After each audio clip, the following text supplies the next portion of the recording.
Qué gusto saludarlos de nuevo después de un gran premio en Rusia, donde hubo muchos accidentes, donde la pista, por efecto de su poco uso, generó una serie de retos, de salidas de pista, de circunstancias que llevaron inclusive pues, a sanciones a el líder del campeonato, Lewis Hamilton, la polémica que se estableció por dos sanciones por algo que había hecho y saber si el equipo tenía responsabilidad o era solamente responsabilidad del piloto, lo que dio al traste con su aspiración de ganar y que al final de todas formas Mercedes se quedó con la victoria y obviamente pues el hombre que siempre analiza, que está al tanto de todas las circunstancias es Diego Mejía y por ello pues lo saludamos en España. Diego, bienvenido y bueno, yo creo que ya un poco más digerida toda la situación, tiene pues su resumen y su perspectiva de lo que fue este Gran Premio de Rusia con la victoria del finlandés Valtteri Bottas. Sí, Germán, bueno, en realidad ha sido una carrera que eh, ha sido difícil para todos los pilotos el fin de semana, pensaría por la cantidad de trompos, salidas de pista, accidentes que hemos visto en un circuito que para muchos de los seguidores de la Fórmula 1 es aburrido, entre comillas, ¿no? Pero pues creo que fue todo menos eso, ¿no? Durante el fin de semana para los pilotos que de alguna forma lo padecieron por esas características muy particulares que trae y que este año por alguna razón se vieron incluso magnificadas. Al final, pues, Valtteri Bottas es quien menos errores ha cometido, ha hecho sobre todo un trabajo perfecto y diría yo durante la carrera le faltó tal vez tener una salida un poco mejor a la que tuvo su compañero de equipo Lewis Hamilton. De otra forma, creo que habría tenido la oportunidad de arrebatarle la punta antes de llegar a esa primera frenada de la vuelta. Estuvo incluso por delante en la frenada, pero adelantarlo por fuera a Hamilton allí iba a ser muy complicado, ¿no? Porque tuvo antes que recuperar el terreno cedido con ese arrancón inicial que no fue tan bueno como el de su compañero de equipo. Una carrera que pues le da ese triunfo, pero que a mi modo de ver pues le falta un poco el brillo de haber ganado en Frankalin, ¿no? Pero pues tampoco iba a tener la oportunidad ya que la carrera de Hamilton estuvo condicionada por esas sanciones, un fin de semana que ha sido un poco errático para Hamilton, no su más brillante, pero incluso así se ha permitido salir en el podio, perder algunos puntos de diferencia, 11, pero todavía contando con un liderato suficientemente amplio y gestionable en lo que queda de la temporada. Diego, yo me quiero devolver al tema de cómo los pilotos y los equipos trabajan en una puesta a punto en cada pista, y donde me llamó la atención aquí que creo que fue un reto grande para los equipos y para los pilotos, ir tratando de obtener lo mejor en cada uno de los segmentos de la pista, en cada curva, y por ello pues se daban circunstancias que de pronto veía uno que rendían muy bien en un primero, después en otro no, después se salían. Creo que fue un reto grande para todos encontrar esa puesta a punto y lograr, pues como lo hacen los buenos, juntar todos los sectores en el momento de marcar el tiempo de referencia en la clasificación. Sí, yo creo que no es solo cuestión de la puesta a punto, ¿no? Es también cómo el piloto lleva los neumáticos a lo largo de la vuelta y logra mantenerlos eh, dentro de esa ventana de operación y no de repente dejarlos fuera y empezar a sufrir con el agarre. Es sobre todo muy crítico esto en el último sector, que es el que tiene las curvas probablemente más seguidas y más parecidas en términos de que todas exigen, sobre todo los neumáticos traseros y se empieza pues a sufrir ya bastante en esas últimas tres curvas y ahí fácilmente se pueden ir varias décimas de segundo, ¿no? Entonces yo diría que es una sumatoria de cosas, no solamente de que el equipo tenga la puesta a punto para el auto de cada piloto, sino también de cómo cada piloto pues logró gestionar los neumáticos y mantenerlos dentro de esa ventana atacando, pero no excediéndose a la hora de buscar el tiempo de vuelta. Y es algo que yo recuerdo, y de pronto pues usted lo recuerda más, algo que criticó Michael Schumacher en su oportunidad, de esta nueva Fórmula Uno para él, la que estamos viviendo, donde las llantas empezaron a jugar un factor con este tema del manejo de las temperaturas, de esa pequeña ventana de funcionamiento ideal que exige del piloto, pues algo que no se exigía, que antes como lo decía Michael Schumacher, pues salían a tope, a lo que diera todo el tiempo, y no había como mucha exigencia en tratar de ver, había que administrarlo, pero no era tan exigente como ahora. No sé si era antes mejor o si esto también requiere y saca a flote otros talentos de los pilotos para que puedan aprovechar esa pequeña ventana de funcionamiento ideal de las llantas. Pues yo creo que son dos épocas muy diferentes, ¿no? Sobre todo la época dorada de Schumacher, porque a él le tocó de alguna forma liderar el desarrollo de Bridgestone, ¿no? Y eso lo Uh -huh. vivimos nosotros porque en esa época todavía eran libres las pruebas durante la temporada y pues Schumacher estaba en Fiorano prácticamente al otro día de la carrera haciendo las pruebas para la siguiente con los neumáticos de Bridgestone. Y pues de otro lado estaban los rivales haciendo lo mismo con los neumáticos Michelin. Entonces era una guerra de neumáticos que obviamente pues lleva la tecnología a otro nivel. Aquí estamos hablando de una era en la cual hay un proveedor único que pues no necesariamente tiene que hacer el mejor neumático, sino que sigue pues una especie de carta en la cual están pues, los puntos claves de lo que requieren los neumáticos. Esto después de haberlo consultado con, sobre todo con quienes gestionan la Fórmula 1, con el poder comercial, si se puede llamar así. Eh, de esto pues se ha venido evolucionando, se ha ido y se ha venido, pero pues el resultado es lo que tenemos y pues claro, no es lo mismo cuando un fabricante está solo que cuando tiene un rival al que tiene que demostrarle que puede hacer un mejor neumático, ¿no? Entonces, yo creo que las épocas por eso no son comparables y pues menos cuando se habla de Schumacher, que era quien prácticamente desarrollaba a su medida los neumáticos Bridgestone. Sí, no, además aquí ellos tienen a disposición varios compuestos, o sea, no tienen exactamente todas las mismas llantas, tienen los compuestos, pero cada compuesto de acuerdo al manejo, de acuerdo a la disposición técnica del carro en la pista, pues tiene un funcionamiento diferente. Cada quien los trata diferente, como cuando uno usa los zapatos, hay unos que los acaban de una forma, otros de otra forma, de acuerdo a cómo uno pisa. Y lo mismo pasa con los carros, de acuerdo a cómo pisan y de acuerdo a cómo se comportan en las curvas, cómo trabaja toda la suspensión, cómo exige la suspensión el agarre de la llanta, pues así mismo son las consecuencias. Y por ello, pues requiere de trabajo de piloto y de equipo para poder encontrar ese mejor compuesto y esa mejor combinación en esa exigencia que tienen de utilizar dos compuestos durante una carrera. Sí, pero al final lo de los compuestos es que los tienen que utilizar y casi siempre confluyen en lo mismo, ¿no? Yo diría que pues sí que hay unos que saben usar mejor un compuesto que otro o sacarle más provecho a uno que otro.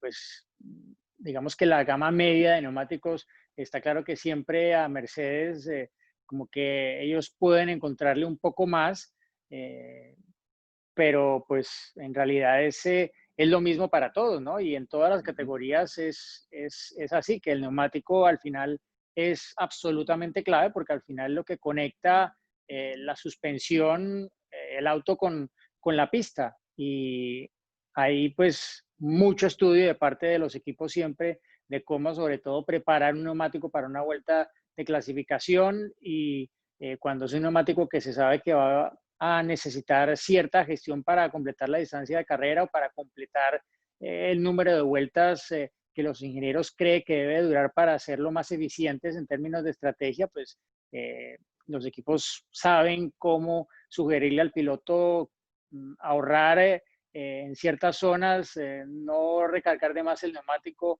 en ciertas curvas al momento de acelerar, por ejemplo, con los neumáticos traseros saliendo de las curvas lentas, no excederse en la aceleración, tratar de llevar el auto ya lo más recto posible, una cantidad de cosas que al final suman y que pues son una labor conjunta entre equipo y piloto, ¿no? Pero pues siempre habrá algún equipo que descifra mejor los neumáticos y que por eso pues saca una mayor ventaja, pero esto creo que es en todas las categorías, ¿no? Hasta en los turismos, cuando corríamos en Colombia, pues uno sabía si le tocaba mandar a cepillar las llantas o no, porque funcionaban mejor o no cepilladas, duraban más o menos si las cepillabas o no las cepillabas.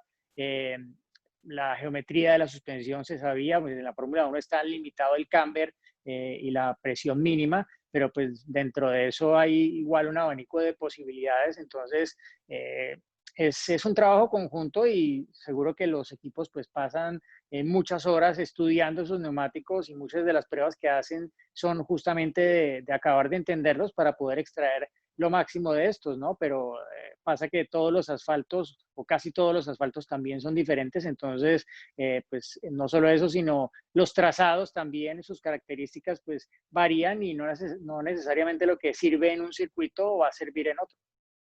Sí, había por medio, después de la clasificación, la contundente pole de Lewis Hamilton sobre ese duelo que iba a haber por la estrategia que podían tener precisamente en la utilización de las llantas, tanto Valtteri Bottas como Lewis Hamilton.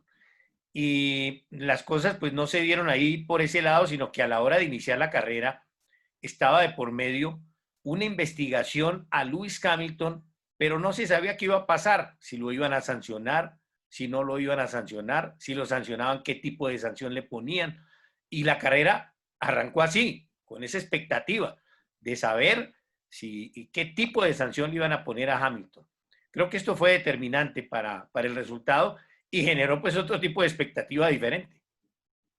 Sí, yo no esperaba que lo sancionaran en la carrera por esto, ¿no? Porque no acababa de pronto de Recordemos primero entender qué fue lo que hizo, qué fue lo que hizo Hamilton mal, cuál fue la razón por la cual lo sancionaron. que practicó dos salidas en las vueltas de formarse en su lugar de salida, todo esto pues antes de los actos protocolarios, etcétera. Esto lo hizo eh, en un lugar que no era el designado por las notas del director de carrera, ¿sí? Y lo hizo en dos ocasiones. Está pues de alguna forma consignado en ese documento que publica el director de carrera en cada gran premio, que debía hacerse al final del pit lane, en la salida del pit lane, al lado derecho, pero pues digamos que no está exactamente marcado en el piso, pero sí que está marcado en un mapa que estaba justamente en ese documento y bueno, ahí venían haciéndolo todos los pilotos todo el fin de semana, no es que de repente no se sabía dónde era, todo el mundo sabía dónde era, pero Hamilton lo hizo no una, sino dos veces en un sitio diferente, mucho más adelante de lo que tal vez su equipo le entendió cuando él le consultó a su ingeniero si podía hacerlo un poco más adelante. Hamilton se fue casi que al final del carril de aceleración que va paralelo a la pista y que pues sí está el muro de pits, que también está dentro de las notas esto, pero es que ese muro de pits se acaba mucho más adelante, ¿no? La mayoría de muros de pits se acaban mucho más temprano, entonces como que daba, digámoslo, cierta ambigüedad, pero pues igual, todo el mundo sabía dónde se estaban haciendo los ensayos de salida previamente, entonces al final Hamilton ha hecho esto. La razón por la cual la ha hecho, bueno, él mismo preguntó en la radio o dijo, antes de preguntar si podía hacerlo más adelante, dijo que había mucho caucho allí, ¿sí? Es decir, tenía tanto caucho ese lugar de practicar la salida que no iba a ser representativo de lo que él iba a tener en el lugar de la pole. Entonces, pues hacer un ensayo ahí no le iba a servir realmente para saber si lo que estaba haciendo con la soltada del embrague, con la aceleración, etcétera, le iba a servir luego cuando estuviera en el lugar de la pole. Entonces él se fue a buscar un sitio que tenía menos agarre, que se pareciera en teoría más a su lugar de salida. Y al final le funcionó, porque pues, si vemos la salida de los que estaban allá adelante, el que mejor salió fue Hamilton, ¿no? Si fue por eso, no, bueno, eso es debatible, pero el caso es que salió bien y por eso fue que los comisarios lo sancionaron durante la carrera, porque entendieron que él hizo esto buscando una ventaja, no siguió las instrucciones como están consignadas en ese documento, después pues argumentó que siguió una instrucción también del equipo, porque el equipo le dijo que sí lo hiciera allí, que pues esto es otro debate diferente, pero al final lo que hizo y la razón por la cual lo hizo, pues estaba enfocado a tener la mejor información posible para luego tener una buena salida. Así que pues, los comisarios pensaron que eso fue ganar una ventaja competitiva y por eso lo sancionaron durante la carrera. Dos veces, como usted dice, lo hizo dos veces por cada vez 5 segundos, que eso le sumaba 10 segundos de sanción. Entonces, esto fue ya en el transcurso de la carrera se conoció y se escuchó también en la radiocomunicación cuando Hamilton pregunta y obviamente pues le dicen qué fue lo que pasó y por qué lo estaban sancionando. Después vino la determinación del equipo, cumplirla en la primera detención todos los 10 segundos. ¿Cómo analiza esto? No, no, eso no tiene análisis, hermano, es que tiene que cumplirlo a la primera oportunidad. Ah, es así. El Entonces, reglamento sí, dice que si entra, tenía que tiene que hacerlo. cumplirlo ahí. Punto. Exacto. No tenía opción. No, no, y era pues también lo mejor, ¿no? Ya Ujú. cumplirlo allí y luego intentar remontar, ¿no? Que pues al Y lo hicieron final, bien, el equipo lo hizo bien, o sea, en el cronometraje, el cambio de llantas y todo, creo que fue ideal, no hubo problemas en eso. no, lo único que Hamilton reclamaba es que él hubiese querido seguir más vueltas afuera porque creyó que estaba preservando los neumáticos lo suficiente como para sacar algo más de ventaja y poder salir un poco más, digámoslo, adelante del tráfico que en teoría iba a encontrar, pero pues al final, bueno, tal vez se me escapa alguno, pero creo que Hamilton solamente tuvo que adelantar, ni siquiera iba a adelantar a Kvyat y Kvyat entró a boxes, que era el que Sí, se le más fueron vueltas. desapareciendo. Exacto, entonces, y él dijo al final de la carrera, es que, bueno, es que yo no hice nada, yo simplemente seguí en la pista y todos se fueron quitando y ya, o sea, pero ya era claro después de que salió de boxes que él iba a quedar en la tercera posición cuando los demás hicieran esa parada que iba igual, iba a ser la única para Hamilton. Sí, o sea que el daño, pues, en términos de puntos, no fue tan duro, porque al fin de cuentas 11. sí, el contendor pues es Valtteri Bottas y ceder 11 puntos ante Valtteri Bottas, pues en este momento o en cualquier momento no es muy significativo, sabiendo todavía pues lo que queda por delante. Bueno, pero después ya en la carrera vinieron las otras circunstancias, el tema de los que venían detrás, lo que se vivió, lo que permitió que se pudiera consolidar la situación para el equipo Red Bull y que para ellos lo tomaron pues como una conquista volver a atravesarse entre los dos Mercedes, que lo tenían planeado diferente. Hamilton, Max Verstappen, Bottas, pero le resultó Bottas, Verstappen y Hamilton. Sí, yo creo que lo de Red Bull, lo mejor de ellos fue la clasificación. Uh Ya en la -huh. carrera, pues Verstappen realmente perdió una posición en la salida y era tercero antes de que Hamilton cumpliera con su parada en boxes. Entonces, pues hasta ese punto, digamos que la carrera tampoco estaba siendo ideal, ¿no? Para Max Verstappen, pero luego pues viene la sanción a Hamilton y ya ahí, pues digamos que se le arregla el caminado a Verstappen, hace pues una carrera buena con lo que tenía que daba para aspirar apenas a eso, a ser el escolta de Botas y fue lo que hizo hasta el final, ¿no? Manteniendo buen ritmo, intentando arrebatarle la vuelta rápida a Botas, lo consiguió por un momento, luego Botas se la quitó de vuelta, pero pues al final quedar en medio de los dos Mercedes es el resultado que cuenta, ¿no? Haber separado a ambos pilotos del equipo campeón del mundo, pero obviamente esto, igual que el triunfo de Bottas, ¿no? Gracias Uh -huh. a que hubo una sanción para Hamilton. De otra forma, creo que habría sido mucho más difícil recuperar lo que ya perdió en la salida. En el comentario de Lewis Hamilton de que hubiese preferido, le hubieran permitido estar más tiempo en la pista porque sentía que tenía más caucho con esas llantas del compuesto más blando, que podía sacarles más jugo, o sea que podía exigir también el segundo set de llantas más, porque los iba a utilizar pues en menos tiempo. ¿Cree que de pronto hubiese existido la posibilidad de presionar y pelear por la segunda posición frente a Max Verstappen? Yo lo veo difícil porque Hamilton acabó 15 segundos detrás de, de Max Verstappen. Uh -huh. 15 segundos. No veo cómo hubiese podido recuperar esos 15 segundos de otra forma, ¿no? Solo si hubiese salido un safety car y él hubiese parado y su compañero y su rival no, solo creo que bajo ese escenario él habría podido realmente aspirar a ganarle el segundo lugar, pero pues incluso así, si no para, por ejemplo, Checo Pérez, pues pierde la posición con Pérez porque Pérez no venía tan lejos, ¿no? Pérez acabó a menos de 8 segundos de Hamilton, entonces sí, seguro que Hamilton tampoco arriesgó ni apuró más el ritmo porque no vio la necesidad y de alguna forma pues venía ya aparentemente un poco derrotado por por haber visto que no tenía en realidad opciones de ganar la carrera, pero pues sí, no, tampoco lo veo tan claro. Ojalá que hubiésemos visto ese duelo Verstappen-Hamilton, creo que habría sido de lo más entretenido de la carrera, por lo menos al frente, pero igual, lo tenía difícil, no estaba pues en el neumático ideal tampoco, y pues el equipo seguramente tendrá las herramientas suficientes para haber juzgado que ese era el momento en el que había que cumplir con la parada en boxes y no más adelante.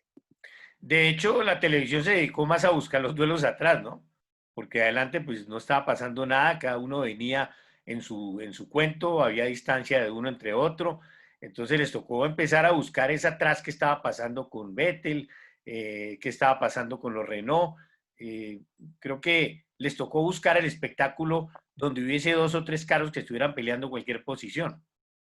Sí, incluso pues tampoco el cuarto lugar, ¿no? Porque ya después de la primera parada en boxes quedó eh, muy resuelto que Checo Pérez pues iba a acabar allí porque era más rápido que ambos Renault y había salido por delante de ellos después de la parada en boxes, ¿no? Que lo hizo bien porque hicieron un overcut, es decir, extendieron esa primera parte de la carrera más que Ocon y consiguieron salir por delante de él y luego tener suficiente ritmo para alejarse de Richardo también, ¿no? Que Richardo aparte tenía pues esa sanción de 5 segundos, pero incluso remontándola para no perder la posición con Leclerc, tampoco se acercó lo suficiente a Checo como para amenazarlo, ¿no? Entonces, pues estuvo un poco más, sí, el duelo en esa segunda mitad de las posiciones de puntos y algunos que estaban pues sí fuera de la posibilidad de conseguirlos, lo que pasaba con Albon y sus dos paradas, en fin, pues creo que al final, si se empieza a buscar y buscar, bueno, algo se encuentra, ¿no? Pero claro que todo el mundo Lo de quisiera haber Ferrari y visto Leclerc, algo. ¿no? Lo de Ferrari y Leclerc, que yo creo que vale la pena resaltarlo por lo mal que ha venido Ferrari, y creo que un sexto puesto para Leclerc es un premio más allá de lo que hemos visto. No, sin duda, ¿no? Él mismo lo dijo que había tenido un ritmo mucho mejor al de la carrera anterior y pues eso le ha valido al final justamente acabar allí en esa posición, que fue pues el único piloto con motor Ferrari que acabó consiguiendo puntos en la carrera, ¿no? Y eso creo Ujú. que dice suficiente, más allá de ese incidente con Stroll que pues queda un poco el debate de si realmente debió haber pasado sin ningún tipo de investigación por la forma como acabó chocando, ni siquiera en la entrada, ¿no? Ya prácticamente Stroll estaba saliendo de la curva por su línea y termina golpeado por el auto de Charles Leclerc.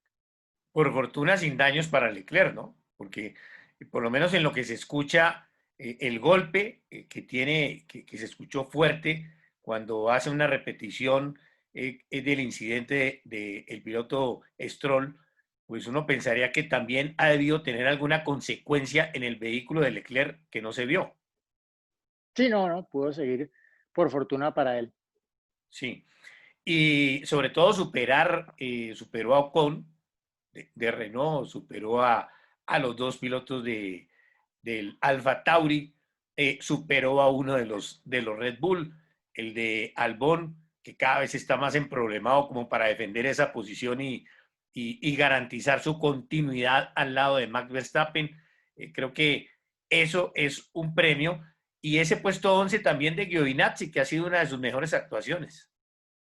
Sí, probablemente ha sido la mejor carrera en lo que va de la temporada para Giovinazzi, que pues tristemente ni siquiera le vale un punto, ¿no? Como si lo ha hecho antes Kimi Raikkonen, ¿no? Alguna otra carrera buena ha tenido este año Giovinazzi, pero creo que esta en general pues tal vez acaba siendo la mejor en lo que va de esta temporada, igual que en el caso de Checo, ¿no? Creo que Checo redondeó su mejor fin de semana hasta ahora y pues eso contrastó con un fin de semana tal vez de los peores este año para Alex Albon e igualmente para quien va a ser su reemplazo en el equipo Aston Martin el próximo año, ¿no? Sebastián Vettel con su choque durante la calificación y luego una carrera que tampoco estuvo pues muy brillante para el 4 veces campeón. 44 puntos son la diferencia que tiene aún Lewis Hamilton sobre Valtteri Bottas. Valtteri Bottas por lo menos ya también se está acomodando en el segundo puesto que en un momento lo tuvo comprometido con Verstappen, son 161 contra 128. de manera que esta victoria a Bottas por lo menos lo pone de nuevo a tratar de consolidarse en lo que debe ser, que le queda difícil ganarle a Hamilton, pero tiene carro para ganarle al resto. Sin duda, ¿no? O sea, el campeonato para Bottas será un fracaso si no queda segundo en el campeonato, porque sin verse batido por Max Verstappen con un Red Bull que no ha estado a la estatura del Mercedes en términos de rendimiento, pues por supuesto que sería haber obtenido menos de lo que debería ser el óptimo para él. Sí, había pues la ilusión por parte de los seguidores, también en el ambiente de la Fórmula Uno estaba la expectativa de si Hamilton lograba empatar en victorias a el piloto Michael Schumacher. Todavía pues toca esperar, tiene tiempo, no tiene ningún problema, las cosas se van a dar en algún momento, tendría que pasar pues que se lesionara Hamilton o alguna cosa de esas, porque todo está dado para que consiga más victorias en lo que resta del campeonato. Pero también está la situación del récord de mayor número de competencias que se hayan disputado en la Fórmula Uno como piloto, que es lo que vive Kimi Raikkonen. Sí, que ya pues lo pasa, ¿no? Pero pues son de esos récords que pues De viejitos. tampoco creo que son, sí, no es un récord para sacar pecho, tal vez. Pues lo único que muestra es que Raikkonen, uno, llegó muy joven a la Fórmula Uno y dos, pues ha sabido mantenerse en forma, ¿no? Otros pilotos, pues antes de eso, habrán empezado a decaer en su rendimiento y habrán acabado por dejar la máxima categoría, ¿no? Eh, Raikkonen pues sigue siendo un activo importante para Alfa Romeo, para la propia Fórmula Uno y pues tampoco está claro todavía que sea su última temporada en la máxima categoría, ¿no? Todavía se habla de la posibilidad de que continúe incluso en 2021 para aumentar ese récord y dejar el listón más arriba. Sí, sí, lo recordamos mucho porque inclusive pues es una de las historias, tuvo que pedir Sauber permiso para que lo permitiesen como miembro del equipo a Kimi Raikkonen, que había lucido era por haberse ganado el campeonato, creo que de una Fórmula Renault en Inglaterra, que había sido contundente, y le dieron una licencia provisional, que eso fue en el año 2001, coincidió con la llegada de Fernando Alonso, de Juan Pablo Montoya, llegaron simultáneo y nosotros que llegamos también a acompañar a Montoya y desde ese entonces pues ha sido todo un personaje que inclusive recordemos que estuvo por fuera en un momento dado, que trató de probar también en la NASCAR, seguramente animado por lo que había visto de Juan Pablo Montoya, estuvo en los rallies, bueno, la historia de Kimi Raikkonen, yo creo que más por eso es interesante que por lo que usted dice, por tener el récord del piloto que más ha permanecido corriendo en la Fórmula Uno. Sí, porque pues se fue y volvió y volvió a ganar carreras, ¿no? Porque no se nos olvide que cuando él regresó con Lotus, él prácticamente al final de su año de regreso ganó en Abu Dhabi y luego ganó la primera carrera de la siguiente temporada que fue en Australia. Uh -huh. Luego le tocó esperar un largo rato para conseguir su siguiente victoria en la Fórmula 1, su regreso a Ferrari no fue tan productivo como su primer lapso con la escudería con la que consiguió su título del mundo, pero pues después Y de eso, el más reciente título de Ferrari, ¿no? Porque después de ese título sí, Ferrari no ha vuelto a ganar. sigue siendo, en términos de pilotos, sí, el de constructores, creo que el año siguiente lo ganaron también el de constructores, Uh -huh. pero sí, es el último piloto que ha ganado el título siendo ferrarista. Por otro lado está la situación de ese futuro que usted plantea, porque yo he hablado aquí, yo creo que Giovinazzi no va a dar mucho más y no creo que tenga mucho futuro, es lo que opino, por lo que uno ve, por el desempeño, porque no ha hecho papilla a... El listón es Kimi Raikkonen, tendría que haberlo vuelto ropa de trabajo como para que se le abrieran opciones. Vienen las opciones. Habíamos hablado en alguna oportunidad de Mick Schumacher y en este momento Mick Schumacher es el líder del campeonato de la Fórmula 2. Quedan todavía 4 carreras, 2 fechas que se van a disputar en el Gran Premio en Sakir, en Bahrein, pero y tiene pues en este momento pues una ventaja que se puede manejar, son 169 de Elliott contra los 191 de Michael Schumacher. Creo que lo tenía embolatado al principio, pero se le ha venido arreglando el caminado y como lo hemos dicho, usted puede tener el apellido que sea que le abre puertas para meterse en el ambiente, pero son los resultados los que le permiten realmente ganarse los puestos a los cuales aspira. En el caso de Mick Schumacher, a ver si trata de seguir los pasos de su padre y entrar a la Fórmula 1, que por lo que se ve, pues en este momento no tiene cupo en la escudería Ferrari, pero podría tener un espacio en el equipo Alfa Romeo. Bueno, veremos dónde acaba, ¿no? Yo creo que pues tampoco va a llegar directamente a Ferrari porque pues sería como quemarlo de entrada, ¿no? Ajá. Prenderle fuego inmediatamente. Alfa Romeo, pues veremos, y si no está el equipo Haas también, ¿no? Que puede ser otra opción para él, pero pues se anticipa que esto ocurra con un equipo de la cuerda de Ferrari, ¿no? Él es miembro de la Academia de Pilotos de Ferrari. Aparte de eso, pues ahora es gestionada su carrera por Nicolas Todd hace un tiempo. Eh, Salvo sorpresa, estará el próximo año en la Fórmula 1, gane o no el título de la Fórmula 2, que por Sí. lo que se ve por ahora, pues lo tiene bastante a la mano, ¿no? Igual puede ocurrir el gran desastre y que Aylot gane, pero incluso si Aylot gana, no veo a Aylot dando el salto a la Fórmula 1 por delante de Mick Schumacher. Así que De los esos que pilotos están aquí en la que Fórmula 2, sí Diego, son porque es que pintaban otros, ¿no? realmente. Schwarzman pintaba antes, al principio. Sí, bueno, pero todavía puede ser, ¿no? Yo creo que Mm. Schwarzman lo que pasa es que probablemente, bueno, no sé si preferirá hacer un segundo año de la Fórmula 2 viendo cómo ha venido la segunda parte de la temporada, recordando que él era líder del campeonato, ¿no? Pero pues en realidad los que pues pensaría yo están para dar el salto ahí, claramente pues son Mick Schumacher y Yuki Tsunoda, ¿no? Que es el piloto Red Bull Honda, que pues pensaría es un candidato claro para una silla en la escudería Alfa Tauri, ¿no?